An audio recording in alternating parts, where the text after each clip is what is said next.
Brought to you by V-Guard. Adishakti Tuljabhavani, उभय हिंदुस्थानचा आराध्य दैवत छत्रपती शिवाजी महाराज आणि छत्रपती शिवाजी महाराजांनी या महाराष्ट्राच्या मातीतल्या माणसाला जगावं कसं हे शिकवल्यानंतर याच मातीतल्या माणसाला शेवटच्या श्वासापर्यंत स्वाभिमानासाठी लढावं कसं हे शिकवणारे छत्रपती संभाजी महाराज यांच्या पवित्र स्मृतींना अभिवादन करतो। आज दिंडोरी लोकसभाचे महाविकास आघाडीचे उमेदवार आणि दिंडोरी लोकसभा मतदारसंघाचे भावी खासदार माननीय भास्करजी भगरे सर यांच्या प्रचार सभेसाठी मंचावर उपस्थित असणारे सगळेच मान्यवर आदरणीय श्रीरामजी शेटे साहेब असतील, महिलांच्या आमच्या प्रदेशाध्यक्षा रोहिणीताई खडसे असतील, सक्षणाताई सलगर असतील, नितेशजी कराळे सर असतील, कोंडाजी मामा आलाट असतील, नितीनजी आहेर असतील, माजी आमदार आमचे अनिलजी कदम असतील, दिलीपरावजी सोनवणे, व्यासपीठावरील सगळे मान्यवर, आपण सर्वजण पत्रकार बांधव, आमचे महाडिक सर सुद्धा खाली बसले ज्यांच्या घरी खरं तर माझी आणि भगरे सरांची फार वर्षांपूर्वी ही ओळख झाली होती, फार वर्षांपूर्वी परिचय झाला होता। भाइयों बहनों, उनके राज में पावर रहे अनस्टेबल और हम रखे सब स्मूथ और स्टेबल। हमारा नेता कैसा हो जो स्टेबल पावर दे वैसा हो। अब की बार V-Guard AC स्टेबलाइजर का चमत्कार। खरं तर मला सगळेजण आग्रह करत होते की आधी तुम्ही बोलायला उभे राहा, परंतु आवर्जून मी सांगितलं की भगरे सर आधी बोलले पाहिजेत। याचं फार महत्वाचं कारण आहे, कारण दिंडोरी लोकसभेमध्ये चर्चा अशी चालली आहे, उमेदवार पाहू नका, माननीय पंतप्रधानांचा चेहरा बघा।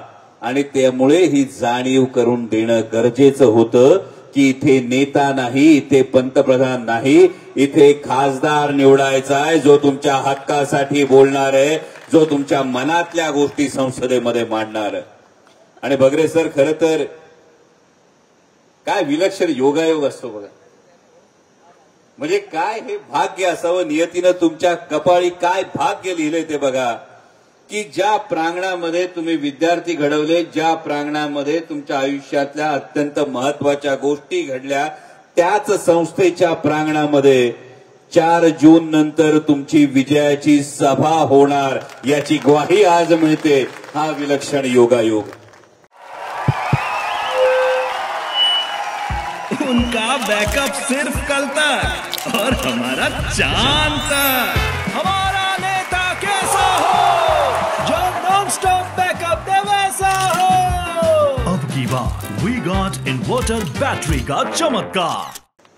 कारण जेव्हा आपण देशाची निवडणूक म्हणतो, जेव्हा समोरून सांगितलं जातं की उमेदवार पाहण्यापेक्षा, कारण अनेक ठिकाणी दिंडोरी लोकसभेमध्ये आल्यानंतर समोर उमेदवारांचे फोटो पण गायब असतात ना फ्लेक्सवर। असं कधी जगात स्थळ झालंय का? आपली पोरगी बघायला पोराकडची आले, समजा पोराकडची आपली पोरगी बघायला आले आणि पोराचा फोटो दाखवला, पोराच्या बापाचाच फोटो दाखवला आणि सांगितलं आता याच्याकडे बघून सोयरीक जुळवा, जुळती का? जर आमची सोयरीक पोराचं कर्तृत्व म्हणून जुळत असेल तर त्याच पद्धतीनं मत आम्ही खासदारांचं कर्तृत्व बघून देणार, विनाकारण दुसऱ्याच्या नावावर मत देण्याची चूक होणार नाही, ही गोष्ट लक्षात ठेवा। पण भारतीय जनता पक्षाच्या सरकारनं म्हणजे शेवटच्या जेव्हा अधिवेशनामध्ये, अर्थसंकल्पाच्या अधिवेशनामध्ये जेव्हा माननीय अर्थमंत्री बोलत होत्या, तेव्हा माननीय अर्थमंत्री महोदयांनी 4 महत्वाचे मुद्दे सांगितले। माननीय अर्थमंत्री म्हणाल्या की 4 महत्वाचे स्तंभ आहेत, देशाचं भवितव्य या 4 स्तंभांवर अवलंबून आहे। त्यांनी सांगितलेले 4 स्तंभ फक्त लक्षात घ्या, 4 स्तंभाची परिस्थिती काय ते लक्षात घ्या। 20 तारखेला निशाणी कुठली दाबायची, बटन कुठलं दाबायचं तुम्हाला कळेल। त्यांनी सांगितलं होतं किसान म्हणजे शेतकरी, दुसरा युवक, तिसरी महिला आणि चौथा गरीब। आजची जर आपण परिस्थिती बघितली, शेतकऱ्याची परिस्थिती बघितली, मगाशी किरणचा आपण गौरवानं उल्लेख केला, खरोखर पिंपळगाव बसवंतच्या कृषी उत्पन्न बाजार समितीच्या सभेमध्ये जेव्हा या वाघानं विचारलं कांद्याविषयी बोला, काय चुकीचं विचारलं? अहो तुम्ही सातत्याने विचारत राहिला 70 वर्षात काँग्रेसने काय केलं. तुमच्यापैकी अनेकांना तो प्रसंग माहीत असेल की माननीय पंडित जवाहरलाल नेहरूंची कॉलर पकडून एका माता भगिनीने तिचा प्रश्न विचारला होता आणि पंडित जवाहरलाल नेहरू म्हणाले होते की हे स्वातंत्र्य, या स्वतंत्र भारतामध्ये हे सौंदर्य लोकशाहीचं आहे की एक सर्वसामान्य माता भगिनी मला प्रश्न विचारू शकते. 70 वर्षात झालेला बदल बघा. 70 वर्षांपूर्वी 70 वर्षांमध्ये काँग्रेसने काय केलं विचारत होते, तर माननीय पंतप्रधानांना प्रश्न विचारण्याची ताकद एका माता माऊलीमध्ये होती. आणि 70 वर्षांनंतर आता जेव्हा आमचा किरण सारखा एक ढाण्या वाघ विचारतो कांद्यासारखं बोला, कॉलर पकडायचा अधिकार सोडा, त्याच्या बकोटीला धरून त्याला बाहेर काढण्यात आलं. काय चुकलं त्याचं? का त्यांनी विचारू नये? पण त्यांनी प्रश्न विचारल्यानंतर जेव्हा गोंधळ झाला, दुसऱ्या का तिसऱ्या सेक्शन मध्ये होतात तुम्ही बहुतेक, जेव्हा गोंधळ झाला, तो गोंधळ झाल्यानंतर घोषणा काय दिली गेली? द्या बिंदास. माझ्या बरोबर म्हणा, आज कांद्याला भाव किती?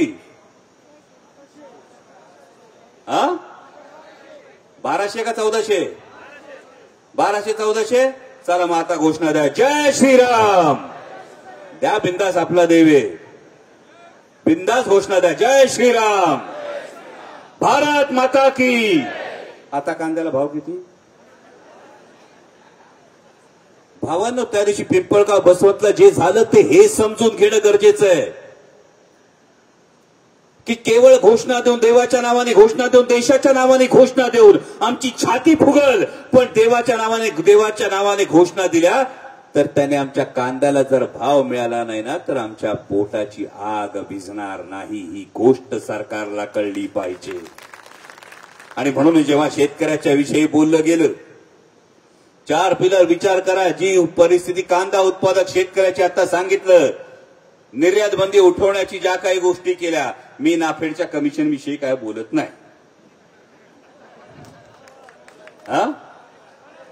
आता कशाला उगाच त्या 40% खोलात जायला लावता राहो, तुम्हाला माहिती आहे ना सगळं.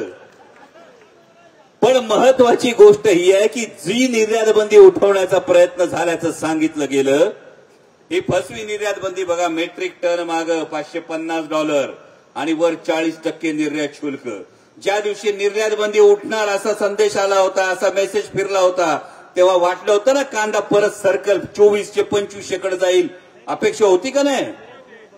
तो का सरकला नाही याचं महत्वाचं कारण हे की समोर ताट वाढले पण हात बांधलेत. सांगितलं शेतकऱ्याला जेव म्हणून, त्यांना माग $550 चार्ज लावलाय, त्याच्यावर 40% निर्यात शुल्क लावलंय.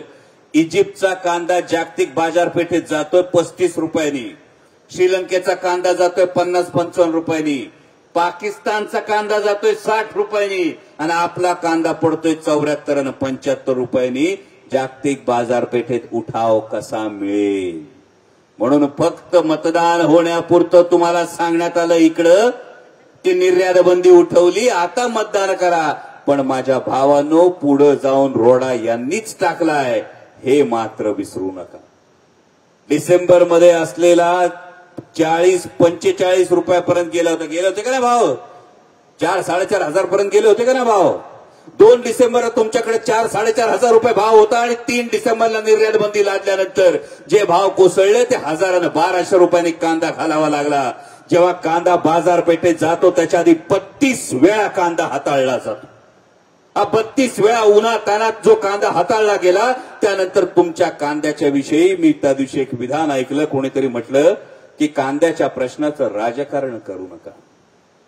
मी खरोखर त्यांना मनापासून सांगतो, होय कांद्याच्या प्रश्नाचं राजकारण करू नका, पण एक गोष्ट लक्षात ठेवा की ते कांदा फक्त पीक नाही, तो कांदा म्हणजे आमच्या भावना आहेत, तो कांदा म्हणजे आमची स्वप्न आहेत, तो कांदा म्हणजे आमचं भवितव्य आहे. लेकीचं लग्न करायचं का नाही हे आम्ही कांद्याच्या भावावर ठरवतो. लेकाच्या शिक्षणाचा खर्च कसा करायचा तो कांद्याला काय भाव मिळतो त्याच्यावर ठरवतो. आमच्या घरात नवीन गाडी येणार का नाही ते कांद्याला काय भाव मिळतो त्यावर ठरवतो. आणि जर आमच्या कांदा उत्पादक शेतकऱ्याच्या ताटात माती कालवत असाल तर ज्या हातात कांदा उपटायची सवय लागली ते कमळाचं फूल उखडून फेकल्याशिवाय राहणार नाही, एवढी गोष्ट लक्षात ठेवा.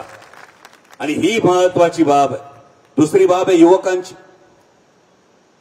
म्हणजे जी कांदा उत्पादक शेतकऱ्याची जर व्यथा बघितली, भावांनो 2 डिसेंबरला जी निर्यात बंदी झाली त्यानंतर कांदा उत्पादक शेतकऱ्यांचं महाराष्ट्रातलं नुकसान बघितलं तर ते 2 ते 2.5 हजार कोटी रुपयाचं नुकसान झालं. कापूस उत्पादक शेतकऱ्यांचं नुकसान बघितलं तर महाराष्ट्रातल्या कापूस उत्पादक शेतकऱ्यांचं कराळे मास्तर इथे जवळपास 10,000 कोटी रुपयाचं कापूस उत्पादक शेतकऱ्याचं नुकसान झालं. आज युवकांची जर परिस्थिती बघितली, जिथं 2 कोटी रोजगार वर्षाला येणार होते तिथं आमच्या युवकाला टीव्ही लावला आणि मोबाईल सुरू केला का सांगितलं जातं खेलो जगली रमी. सांगतात का नाही? बनवा ड्रीम टीम सांगतात का नाही? परवा फोन आला होता खानदेशातला एका आयटी इंजिनियरचा, पुण्यात नोकरीला लागला होता. नुकतीच नोकरी लागली होती, लग्न झालं होतं, वर्षभराचं लेकरू होतं त्याला. तरी फोन केला, दादा 25-30 लाखाचं अचानक कर्ज झालंय, आत्महत्याशिवाय आता पर्याय नाही. म्हटलं बाबा झालं काय? म्हटलं दादा ऑनलाईन गेमिंग मध्ये अडकत गेलो. जेमतेम नवीन महिना 1.5 महिन्याचं लेकरू, नवीन झालेलं लग्न, नवीन चांगली लागलेली नोकरी, 25-30 लाखापायी एक आयटी इंजिनियर ज्याच्या आई बापांनी स्वप्न पाहिली असतील की पोरगा आता आयटी इंजिनियर झालं, चांगली नोकरी लागली, मार्गाला लागलं, ते पोरग सांगत होतं आत्महत्या करायची वेळ आली ऑनलाईन गेमिंगमुळे. आणि प्रश्न हा निर्माण होतो याला जागा कुठं मिळते? तेव्हा कळतं फ्युचर गेमिंग सारखी एक कंपनी इलेक्टोरल बॉन्ड्स मध्ये 500 कोटी रुपयाचा चंदा देते. म्हणून भारतीय पक्षाचं, जनता पक्षाचं सरकार यांना ऑनलाईन गेमिंग करण्याचा धंदा देते. आणि जर 500 कोटी रुपयाच्या मोबदल्यामध्ये जे पैसे तुम्ही कुठल्या कुठल्या गोष्टींसाठी वापरणार असाल, त्यासाठी जर भारतीय तरुणाचं भवितव्य जर या पद्धतीनं अंधकारमय करायला चालला असाल तर याचा जबाब भारतीय जनता पक्षाला द्यावा लागणार आहे. आणि म्हणून वेगळं सांगण्याची गरज नाही, तुमचं सगळं ठरलंय. फक्त गेल्या 2-3 आणखी 7 मिनिटं मागच्या ज्या निवडणुका झाल्या त्यामधले अंदाज सांगतोय. भारतात इंडिया आघाडीचं सरकार येणार ही काळ्या दगडावरची रेघ आहे. त्यामुळे इथं उमेदवाराविषयी, विरोधी उमेदवाराविषयी वेगळं बोलण्याची गरज नाही. कारण ज्यांनी कधी कांदा खाल्ला असेल, ज्यांनी कधी कांदा उत्पादक शेतकऱ्याचा जो लेकरू असेल, त्या प्रत्येकाला हे माहिती आहे की संसदेमध्ये जेव्हा कांद्याची निर्यात बंदी झाली तेव्हा देशाच्या राज्यमंत्री पदाचा दर्जा असणारी व्यक्ती जर आमच्या कांदा उत्पादक शेतकऱ्याविषयी चकार शब्द बोलणार नसेल तर कांदा उत्पादक शेतकरी या गोष्टीचा हिसाब केल्याशिवाय राहणार नाही. पण तरी एक गोष्ट आहे, अनेक ठिकाणी निवडणुका झाल्या, या निवडणुकांमध्ये वेगवेगळ्या चर्चा कानावर आल्या. इथंही निवडणुकीत चर्चा कानावर येतील. कुठं 300, कुठं 500, अशा अनेक चर्चा या निवडणूक काळात कानावर येतात. मायबाप हो, लक्षात ठेवा, 5 वर्ष द्यायची तुम्हाला ताब्यात. 5 वर्ष देत असताना 1825 दिवस, जर 1825 दिवसांचा हिशोब जर कोणी मत खरेदी करण्याचा विचार करत असेल आणि जर समोरून कोणी आलं तर त्यांना विचारा, अरे 1825 दिवस 300 रुपयांनी जर विचार केला तर एका दिवसाची किंमत किती लावता याचा विचार करा. 1825 दिवसांचा हिशोब करायचा आहे, 1825 दिवसांचं भवितव्य हातात द्यायचंय. आणि हे करत असताना अशा कुठल्याही गोष्टीला भुलू नका. 5 मिनिटं लागणार आहेत मत देऊन यायला, पण या 5 मिनिटात हिशोब घ्यायचा आहे तुम्हाला. कांद्याच्या पाडलेल्या भावांचा हिशोब घ्यायचा आहे. झारखंडच्या आदिवासी मुख्यमंत्र्यांना तुरुंगात जे डांबलं गेलं, एक आदिवासी राज्य हे उलथून टाकण्याचा जो प्रयत्न केला गेला याचा तुम्हाला हिशोब घ्यायचा आहे. मध्य प्रदेशमध्ये एका आदिवासी बांधवावर लघुशंका करण्याचा जो उन्मत्तपणा एका पदाधिकाऱ्याने भारतीय जनता पक्षाच्या दाखवला याचा तुम्हाला हिशोब घ्यायचा आहे. आणि सगळ्यात महत्वाचं म्हणजे तुम्हाला हिशोब घ्यायचा आहे तो वंदनीय हिंदू हृदय सम्राट शिवसेना प्रमुख बाळासाहेब ठाकरे आणि आदरणीय शरदचंद्रजी पवार या 2 मराठी माणसांनी जे पक्ष तयार केले होते, हे पक्ष फोडून महाराष्ट्राचा स्वाभिमान ज्यांना आपल्या पायाखाली चिरडायचा आहे त्या भारतीय जनता पक्षाचा आपल्याला हिशोब घ्यायचा.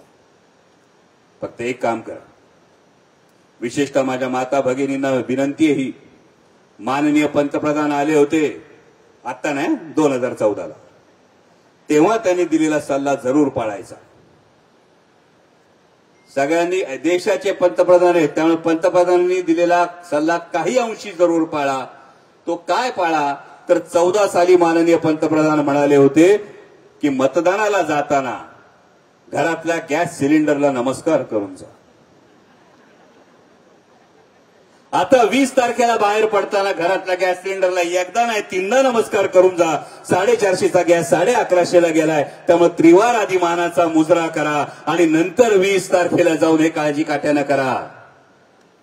पुढचे 2-3 दिवस डोळ्यात तेल घालून जागे राहा. प्रत्येक बूथवरचं आपलं मतदान बाहेर काढा, कारण दिवस पावसाळ्याचे आहेत. पावसाच्या दिवसांमध्ये सगळीकडे दिसलंय, जो काही 2014-2019 मध्ये एका उन्मादामध्ये मतदान करण्यासाठी बाहेर पडत होता, हा मतदार बाहेर पडत नाही. सगळीकडे जेव्हा टक्केवारी समोर येते, मतदानाची टक्केवारी का घटली, विश्लेषक चर्चा करायला लागतात. टक्केवारी घटली म्हणजे काय, धोका का? आपल्याला धोका नाही, कारण संपूर्ण देशाचं, महाराष्ट्राचं ठरलंय की मजबूत हातात स्वाभिमानाची मशाल पेटवायची आणि विजयाची तुतारी फुंकायची. तेवढी गोष्ट लक्षात ठेवा. माझी आपल्याला विनंती आहे, अनुक्रमांक 3 वरचं भास्कर भगरे सरांच्या नावासमोरचं तुतारी वाजवणारा माणूस या चिन्हासमोरचं बटन दाबून या सर्वसामान्य कुटुंबातल्या एका शिक्षकाला, ज्यानं आतापर्यंत विद्यार्थी घडवले, त्यांना संसदेत जाऊन हा मतदार संघ घडवण्याचा,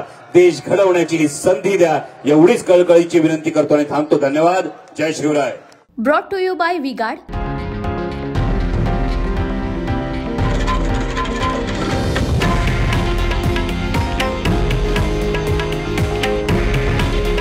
हे आहे देशातील नंबर 1 न्यूज नेटवर्क आणि आपण पाहत आहात TV9 मराठी. काळजी तुमची, हित महाराष्ट्राचं.